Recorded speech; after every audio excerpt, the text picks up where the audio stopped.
લોકસભાની ચૂંટણીની તારીખોની જાહેરાત થઈ ચૂકી છે ત્યારે ગાંધીનગરના દેગામમાં જનતાનું લોકસભાની ચૂંટણી અંગે શું મૂડ છે તે અમારા સંવાદદાતાએ જાણવાનો પ્રયાસ કર્યો।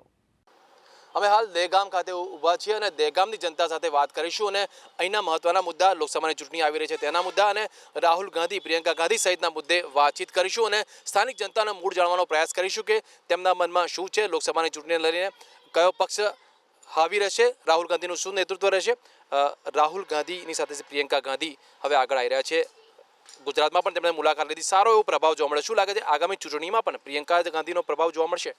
ચોક્કસ પ્રિયંકા ગાંધીનો પ્રવાહ જોવા મળશે અને તેમની એક છબી ઇન્દિરા ગાંધી જેવી અને ખૂબ જ સારી રીતે એક જેન્ટલ પર્સન તરીકે જે બોલે ને એ પ્રમાણે એમની વાત હતી। સહેજ પણ એગ્રેસિવનેસ, કોઈ જાતનો દ્વેષ એવી ભાષા નથી અને પોલિટિક્સમાં આ વસ્તુ જરૂરી છે। એક ઊંચા નેતા તરીકે એમને આ જરૂરી હતી અને ખૂબ જ ગઈકાલનું જે એમનું પ્રવચન હતું, થોડી વખત બોલ્યા પણ એ બધા શબ્દો ઇફેક્ટિવ રહ્યા અને ઇફેક્ટિવ બોલવું એ જ અગત્યનું છે અને એ ઉપરથી લાગે છે કે તે પીઢ રાજકારણી ભવિષ્યમાં બનશે અને આ ચૂંટણીમાં એમનો સારામાં સારો પ્રભાવ પડશે અને મોદી સાહેબને ચોક્કસ તકલીફ પડશે એવું લાગે છે મને। અને રાહુલ ગાંધી હવે પરિપક્વ થઈ ગયા છે, એમાં કોઈ શંકા નથી। કાલનું આપણે સ્પીચ તમે આ બધા ત્યાં હતા જ, બરાબર છે? કાલની સ્પીચ એમની જુઓ, કોઈપણ જાતની સહેજ પણ કોઈ પણ કાપ્યા વિના, એવી કોઈ ખરાબ વાત કર્યા વિના, બરાબર છે? નોન પોલિટિકલ ટાઈપ એમનું પ્રવચન હતું, ખૂબ જ સારું પ્રવચન હતું અને જે એમણે મુદ્દા આવરી લીધા છે એ તે ખૂબ જ સમજવા જેવા છે અને દેશને માટે એક સારી વ્યક્તિની જરૂર છે। કારણ કે મોદી સાહેબ એમ નથી કહેતો કે ખરાબ છે, એવું નથી કહેતો, બરાબર છે? પણ અત્યારે હાલ એ પ્રમાણનું વાતાવરણ સર્જાઈ રહ્યું છે કે મોદી સાહેબના જે પગલાં હતા ને એ પગલાં નોટબંધી છે, આ બીજા અનેક જીએસટી છે, એ બધા પગલાં થોડા લોકોને ભારે પડ્યા છે એવું લાગી રહ્યું છે। જનરલ પર હું બી ગયો હતો ત્યાં આગળ અને લોકોનું જે ટોળું બહાર નીકળતું હતું ને માસ જ્યારે નીકળે ને ત્યારે આપણને ખબર પડે કે શું વસ્તુ બને છે। તો રાહુલ ગાંધીની પણ વાત કરીએ। 2014ની લોકસભાની ચૂંટણીમાં રાહુલ ગાંધીનો પ્રભાવ અને અત્યારે 2019ની લોકસભાની ચૂંટણી આવી રહી છે, બંનેમાં ડિફરન્સ શું? રાહુલ ગાંધીમાં કેવો ડિફરન્સ લાગે છે? શ્રીમાન રાહુલ ગાંધીની જો વાત કરીએ તો સૌપ્રથમ તો હું એબીપી અસ્મિતાને પણ ધન્યવાદ આપું છું કે ગામડા સુધી આપ લોકો આવો છો, વારંવાર ધન્યવાદ આપતો આવ્યો છું અને આજે ફરીવાર પણ આપને ધન્યવાદ આપું છું।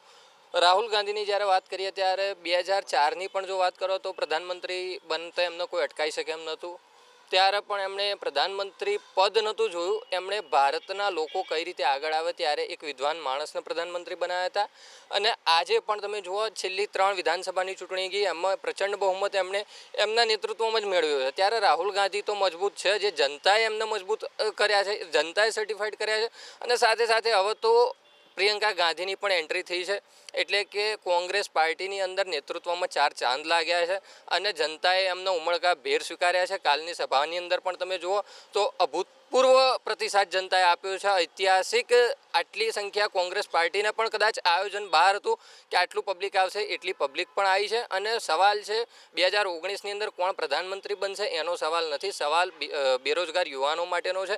આજે કોઈ ગ્રેજ્યુએટ યુવાન હોય તો એમને નોકરી કઈ રીતે મળશે? એ પટાવાળામાં નોકરી કરવા નથી માગતા, જે એન્જિનિયર બને છે અને જે રીતે જોવા જઈએ તો પ્રભાવની વાત છે, રાહુલ અને પ્રિયંકાની વાત થઈ ગઈ, પરંતુ આગામી સમયમાં નરેન્દ્ર મોદીનો વેવ્સ પણ એટલો જ ચાલશે એવું લાગે છે? એમનો વેવ્સ નહીં ચાલે એનું કારણ અગત્યનું એ છે કે વર્તમાન પરિસ્થિતિની અંદર ભારત પાકિસ્તાન વચ્ચે બહુ મોટો ખટરાક થયો। આ ખટરાકની અંદર કોઈ પણ સરકાર હોત, ચાહે નરેન્દ્રભાઈ મોદીની સરકાર હોત, મિશ્ર સરકાર હોત કે કોઈ પણ સરકાર હોત, એને આ રાષ્ટ્ર માટે પગલાં ભરવાની જરૂરિયાત જ હતી।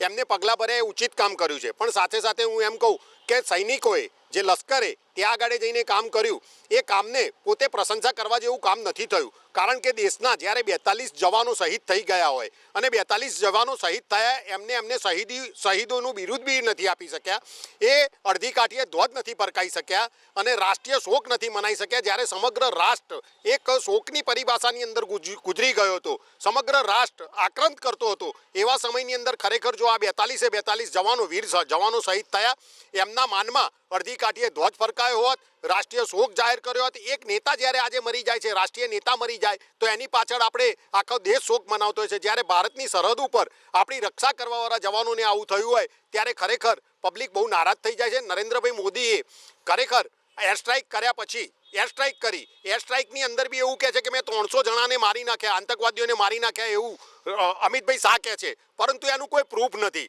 જ્યારે 42 જવાન જે શહીદો થયા એનું તો આપણી જોડે પ્રૂફ હતું. અને બીજી કોઈ પણ સરકાર હોત, આરપારની લડાઈ 100% થાત, એટલે આમાં કંઈ બહુ ગૌરવ લેવા જેવી વાત નથી અને આનો કોઈ બહુ ફળીભૂત થશે નહીં. કારણ કે ભવિષ્યની અંદર કોઈ બી સરકાર આવે, પાકિસ્તાન જોડે જ્યારે કોઈ બી વાત થાય છે ત્યારે આ રાષ્ટ્રની અંદર રહેતા મુસ્લિમ લોકો, આ રાષ્ટ્રની અંદર રહેતા હિન્દુ, શીખ બધા એક થઈ જાય છે અને એકીકરણ કરી અને એની સામે લડત આપવા માટે તેઓ દિલથી તૈયાર થઈ જાય છે. એટલે રાષ્ટ્રભક્તિ એ જ સૌથી ઊંચી ભક્તિ છે. રાષ્ટ્રભક્તિ ઊંચી ભક્તિ છે, પરંતુ જે રીતે જોવા જાય તો સર્જિકલ સ્ટ્રાઇકને એન્કેશ કરવાના મુદ્દે આ ભાઈએ વાત કરી. તમે શું માનો છો એ મુદ્દે કેટલો મહત્વ? એ મુદ્દો સૌપ્રથમ તો આપણે જોઈએ કે એ જે સર્જિકલ સ્ટ્રાઇક કરી, એર સ્ટ્રાઇક કરી, એનું જે આપ્યું હતું સ્ટેટમેન્ટ એ સેના દ્વારા આપવામાં આવ્યું હતું, નહીં કે પ્રધાનમંત્રી કે અમિતભાઈ શાહ દ્વારા. બરાબર, એટલે આપણી દેશની સેનાએ સ્ટેટમેન્ટ આપ્યું હતું અને એના પર આ જે રાજનીતિ થઈ રહી છે એ બિલકુલ ખોટી વાત છે. કારણ કે આપણી સેના અને એના અધિકારીઓ સ્ટેટમેન્ટ આપી રહ્યા છે, એના પર આપણે શંકા કઈ રીતે કરી શકીએ? અને આ દેશની જનતાને પૂર્ણતઃ ભરોસો છે કે જ્યારે પણ દુશ્મન દેશ દ્વારા આવી જે ખોટી પ્રવૃત્તિ કરવામાં આવશે સરહદ પર, તો એનો ચોક્કસ હવે જડબાતોડ જવાબ મળશે. અને આજે જે જનતાએ શોકની લાગણી અનુભવી હતી, દરેક જગ્યાએ શોક પ્રસ્તાવ પસાર કરવામાં આવ્યા હતા, એટલે સ્વયંભૂ શોક હતો. બરાબર, એટલે આખા રાષ્ટ્રની અંદર જે દુઃખની ઘટના તો હતી, પણ એનો જે જવાબ આપવામાં આવ્યો એનાથી જનતાને ઘણી બધી ખુશાલી પ્રાપ્ત થઈ છે. પ્રિયંકા ગાંધીના પ્રભાવની વાત કરી રહ્યા હતા મોટાભાઈએ વાત કરી. પહેલાં એમણે લાગે છે કે આ વખતે ટક્કર રહેશે, પ્રિયંકા ગાંધી, રાહુલ ગાંધી બંને ભાઈ બહેન જોડે છે, નરેન્દ્ર મોદીને ભાજપને ટક્કર આપશે?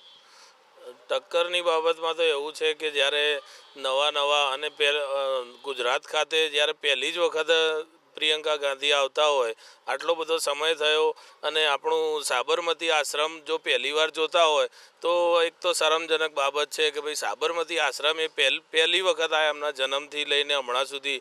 તો અમારા મતે તો આવું ન હોવું જોઈએ. જ્યારે જે ગાંધીજીની વાત લઈને નીકળતા હોય કે ભાઈ ગાંધી બાપુ અને 58 વર્ષે અહીંયા મિટિંગ થતી હોય, તો આમ સામાન્ય અમારા યુવાનોને એવું થાય કે ભાઈ કેમ આવું, એમ કે ગાંધીજીની જન્મભૂમિ હતી, ગાંધીજી તમને હમણાં જ યાદ આવ્યા, એવું અમારા મગજમાં વિચાર આવે. તેથી ઘણા બધા વિચારો ઉપસ્થિત થાય તો આમ વ્યાજબી નથી દેખાતું. સર્જિકલ સ્ટ્રાઇકનો મુદ્દો ઉઠ્યો એના વિશે વાત કરી, પરંતુ લોકલ સમસ્યા મોંઘવારીનો મુદ્દો પણ એટલો છે, મોંઘવારી દૂર નથી થઈ એવું કહેવામાં આવે છે. અને કોંગ્રેસે જે રાહુલ ગાંધી અને પ્રિયંકા ગાંધીએ ભાજપ પર વાર કર્યા, એ આક્ષેપો કેટલા યોગ્ય લાગે આપને? કોંગ્રેસ એક પેઢીગત પેઢી ચાલતી પાર્ટી છે. જવાહરલાલ નહેરુ, ઇન્દિરા ગાંધી, મેનકા ગાંધી જે અત્યારે ભાજપમાં છે, અને આપણે સોનિયાબેન, રાહુલ ગાંધી અને પ્રિયંકાબેન. હવે બેરોજગારીની વાતો એમને કરી, સરસ મજાની વાત છે, પણ આમને એમના કાર્યકાળમાં કેટલા લોકોને બેરોજગારીમાંથી મુક્ત કર્યા એનો કોઈ આંકડો નથી. એટલે એમને એક તો માગવાનો કોઈ અધિકાર નથી. બીજી વાત કે એમની વારસાગત એક જ પેઢી ચાલતી આવે છે, તો કોંગ્રેસને જે પીઢ નેતાઓ છે એ હાસ્યમાં ધકેલી જાય છે. એટલે એ લોકો જોડે એવા કોઈ ઠોસ મુદ્દા નથી. એટલે રિપીટ અગેન એન્ડ અગેન એવું કહેવામાં આવે છે કે એક રોજગારીના મુદ્દા ઉપર બીજા હાંસિયામાં રહેલા નેતાઓ એ રોજગારીની વાતો કરી અને એમનું ભરણ પોષણ કરો. એટલે એમના નાના મુદ્દાઓ ઉપર એ કન્ટિન્યુ રહો. એટલે રોજગારીની વાત નરેન્દ્રભાઈ મોદીની સરકારમાં ઘણા એવા મુદ્દાઓથી રોજગારી યુવાનોને, કામદારોને અને 58 વર્ષ પછી રિટાયરમેન્ટના ઘણા બધા લાભો લઈ શકાય એવી યોજનાઓ મોદી સરકારે મૂકી છે. ઘણી યોજનાઓ મૂકી છે. અન્ય મહત્વના મુદ્દાની પણ વાત કરીએ. જે રીતે જોવા જાય ડૉક્ટર સાહેબ, દલ બદલુની વાત કરે છે, કોંગ્રેસના નેતાઓ ભાજપમાં જોડાઈ રહ્યા છે. કેટલા કોંગ્રેસને નુકસાન થઈ રહ્યું છે કે ભાજપને નુકસાન થશે, શું લાગે છે? હું તો રૂટીન આપે જે વાત કરો છો એ પ્રમાણે જો ગણું તો આ એક ખૂબ જ ખરાબ બાબત છે. અને કોઈ પણ પક્ષ હોય, કોંગ્રેસ હોય, ભાજપ હોય, કોઈ પણ પક્ષ હોય, તો એ ખરેખર બહુ ધૃણાને પાત્ર છે અને આવું થવું જ ના જોઈએ. અને આ લોકોને એકદમ ઊંચા બી ના લઈ દો, કોઈ બી પક્ષ, બંને પક્ષમાં એવું થાય છે. આ લોકોને શા માટે તમે હીરો બનાવી દો છો? બંને પાર્ટીઓ પાસે સારામાં સારા નેતાઓ છે, નથી એમની, કોંગ્રેસ પાસે ભાજપ પાસે પણ છે. અને આ બધાને ઉચકીલો છે, એ બધા ખોટા ઉચકીલો છો અને એના કારણે પબ્લિકમાં બધી ઇમેજ ખરાબ જાય છે. એ આ સારું કરતા નથી. અને ચોક્કસ લોકોમાં એવું થાય છે કે આ બધું શું આજે ઉગતા જવાનોને તમે હજી તો એમને ABCD નથી આવડતી મારી દૃષ્ટિએ તો. હજી 2 વર્ષમાં રાજકારણમાં આવ્યા નથી અને આ લોકો આટલા બધા જે એમને પહોંચાડી દે છે એ ખરેખર યોગ્ય નથી. એક સામાન્ય નાગરિક તરીકે હું વાત કરું છું. એ બધા દલ બદલુઓની જે મુદ્દો નીકળ્યો તો ભાજપમાં સામેલ થયા કોંગ્રેસના નેતાઓ, એ વિશે આપનું શું કહેવું છે? પબ્લિકને આઘાત લાગ્યો છે એના કારણે જે મતદારોએ તેમને ચૂંટીને મોકલ્યા અને પછી બીજા પક્ષમાં જતા રહ્યા? આ પબ્લિકને આઘાત લાગે છે, કારણ કે આજે પબ્લિક પોતાના મતથી એમને નેતા બનાવીને આજે મોકલ્યા હોય અને કોંગ્રેસ પક્ષમાં પંજાના નિશાન ઉપર ચૂંટાઈ અને પછી જ્યારે એક સત્તાની લાલચમાં, મંત્રીની લાલચમાં થઈ અને જ્યારે એ લોકો દલ બદલતા હોય ત્યારે જે ઉમેદવારો જે બદલી ગયા છે એમના ટેકેદારો અને એમના મતદારો બિલકુલ ખપા છે અને આનું પરિણામ પણ એ બીજી ચૂંટણીની અંદર એ મતદારો જ આપશે. તો દહેગામના મતદારો જાગૃત છે અને તેમને શું કરવું છે એ તમામ વસ્તુથી તેઓ વાકેફ છે. અનેક મુદ્દાથી તેઓ વાકેફ છે, કોંગ્રેસના મુદ્દા હોય કે ભાજપના હોય. આ તો દહેગામનો મૂળ. કેમેરામેન જયરામ રબારી સાથે વિશાલ કાલાણી, એબીપી અસ્મિતા, દહેગામ.